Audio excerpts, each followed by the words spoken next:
Video e sotme nis me Alien, e cila është e tronditur dhe e revoltuar nga ajo që kishte zbuluar. Ajo merr një vendim të fortë, e denoncon Sadakatin në polici. Arsyeja është tepër serioze.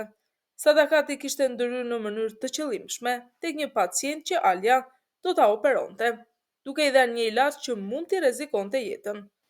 Qëllimi i saj ishte i pastër, të dëmtonte Alien dhe ta vendoste ata përballë një përgjegjësie të rënd profesionale. Fillimisht, Alia kishte heshtur për shumë padrejtësi që Sadakat kishte bërë më parë, duke u përpjekur të ruante qetësinë për hir të familjes dhe situatave të ndërlikuara. Por këtë herë, situata kalon çdo kufi moral dhe njerëzor. Nuk bëhet fjalë për konflikte familjare, por për jetën e një njeriu në rrezik.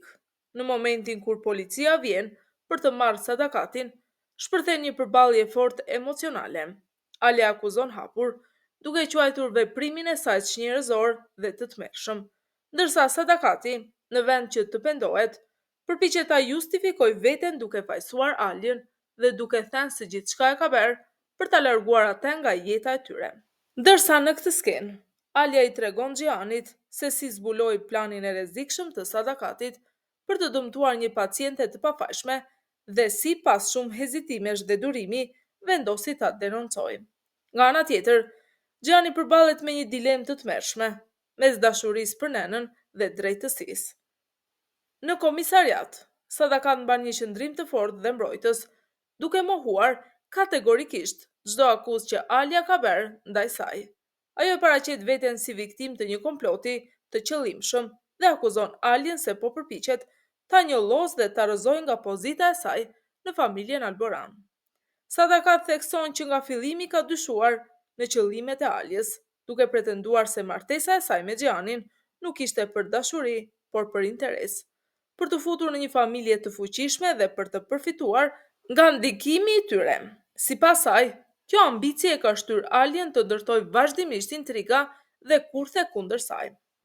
Ajo e përshkruan Alien si një person manipulues që kërkon kontroll dhe pushtet, madje duke pretenduar se ajo po përpiqet të marrë drejtimin e spitalit dhe për këtë arsye ka sajuar një skenar ku Sadakat del fajtore. Sipas Sadakatit, edhe përfshirja e infermieres është pjesë e këtij plani për t'ia hedhur fajin asaj. Në deklaratën e saj, ajo e konsideron të pamundur që vetë të dëmtojë një jetë njeriu, duke theksuar rolin e saj si nena dhe shtylla e familjes, dhe se një veprim i tillë bie ndesh me karakterin dhe pozitën e saj. Në fund, Sadakat e mbyll mbrojtjen e saj, duke e paraqitur Alien si një kërcënim të rrezikshëm, duke paralajmëruar se nëse sot ka shpifur për këtë rast, nesër mund të shpif edhe për gjëra më të rënda. Ajo këmbgul se gjithçka është gënjeshtër dhe se ndaj saj po bëhet një padrejtësi e madhe. Në këtë moment kyç të historisë, Xhian përballet drejt për drejt me nenën e tij, në një nga përballjet më të forta emocionale mes tyre. Ndryshe nga herët e tjera, këtë herë ai nuk vjen vetëm me fjalë, por me prova në dorë. Xhiani tregon qartë Sadakatit se e vërteta tashmë nuk mund të fshihet më. Ai ka siguruar një filmim që vërteton gjithë skenarin dhe manipulimin që është bërë, duke rrëzuar çdo përpjekje të saj për ta mohuar apo për ta kthyer situatën në favor të saj. Përballë kësaj prove, tensioni rritet ndërsa Sadakati përpiqet të reagojë me mohime dhe kërcënime. Nga ana tjetër, Xhiani shfaqet i vendosur dhe i qartë në qëndrimin e tij. Ai nuk do të lejojë me që e vërteta të shtrembërohet, as që padrejtësia të mbulohet.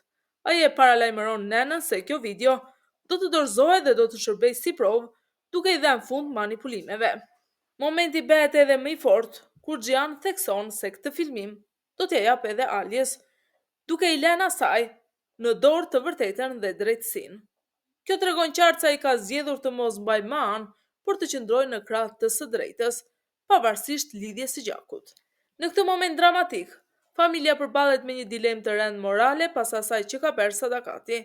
Kaja dhe Nare përpiqen të zbusin situatën dhe t'i flasin Ailës me shumë mirëkuptim, duke pranuar se nëna e tyre ka bërë një gabim shumë të madh, por duke theksuar edhe dhimbjen dhe vuajtjet që ajo ka kaluar. Ata përpiqen ta paraqesin Sadakatin si një njeri me zemër të mirë, por që ka gabuar në ndikimin e emocioneve dhe rrethanave. Ata i kërkojnë Aljes që kjo çështje të qëndrojë brenda familjes dhe të mos dorëzohet menjëherë tek drejtësia. Frika e tyre është e madhe, sidomos për shkak të rreziqeve nga jashtë dhe armiqve që mund ta shfrytëzojnë situatën. Por Alia nga ana tjetër refuzon të justifikojë sadakatin me arsye nga e kaluara, duke paralajmëruar se nëse lihet e lirë, ajo mund ta përsërisë të njëjtin veprim dhe të dëmtojë sërish njerëz të pafajshëm. Nga ana tjetër, Gjan njoftohet për gjendjen shëndetësore të Boranit nga mjeku i tij.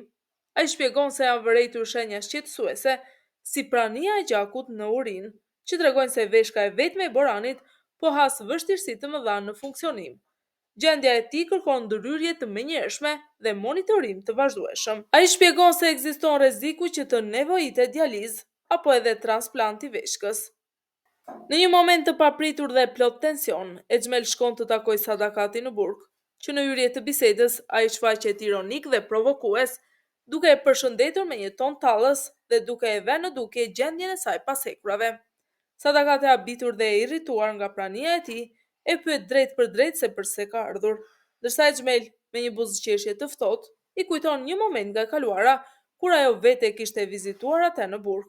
Ai e paraqet vizitën e tij si një kthim deri, por në të vërtetë qëllimi i tij është ta provokojë dhe ta godas emocionalisht. Në moment, Exmel është i tensionuar dhe përballet me një person që akuzon për një krim të rënd. Ai është i habitur dhe i zemëruar, duke u përpjekur ta kuptojë se kush e akuzon dhe për çfarë. Personi tjetër e akuzon drejt për drejt se ka marrë jetën e dikujt dhe si pasojë, ai ka rrëmbyer vajzën e tij Zerinin. Këtë telefonat Exmel përpiqet ta mbajë të fshehtë nga familja e tij.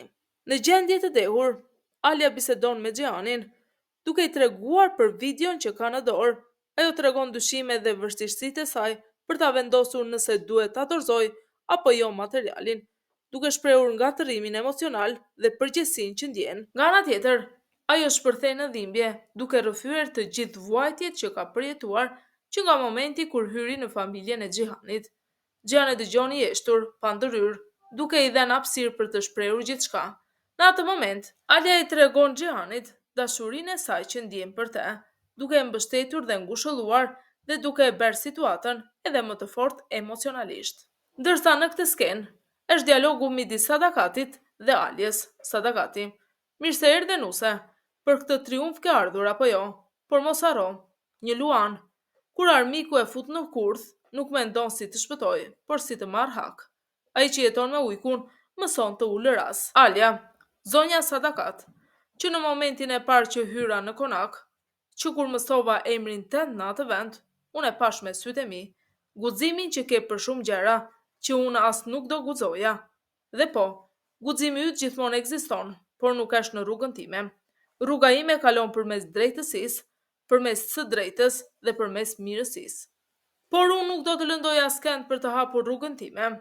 Unë kam qenë aty ku po qëndron ti, dhe a e kujton kur duart e mia ishin të lidhura dhe ju më sollët djalin tim në gjykat. Ju ma bet mua këtë, ju bet edhe më shumë, por si mundet që ja bet këtë djalit tim? Sot mendoj shumë për këtë. Si mund ta përjetoj djali im këtë? Djali im është shumë i vogël, ai nuk meriton asgjë nga ato që i ke shkaktuar. As fëmijët tuaj nuk e meritojnë këtë. Unë nuk do të lejoj që barën e gabimeve t'ja ngarkoni të pafajshmëve. Unë do të tërheq denoncimin që kam bërë për ju, por kam edhe një kusht, që Denizit, djalit tim, të mos i tregohet babait i Borani në gjendjen që është." Sadakat pranon kushtin e Alies, duke theksuar se këtë kusht po e pranon për nipin dhe djalin e saj Boranin.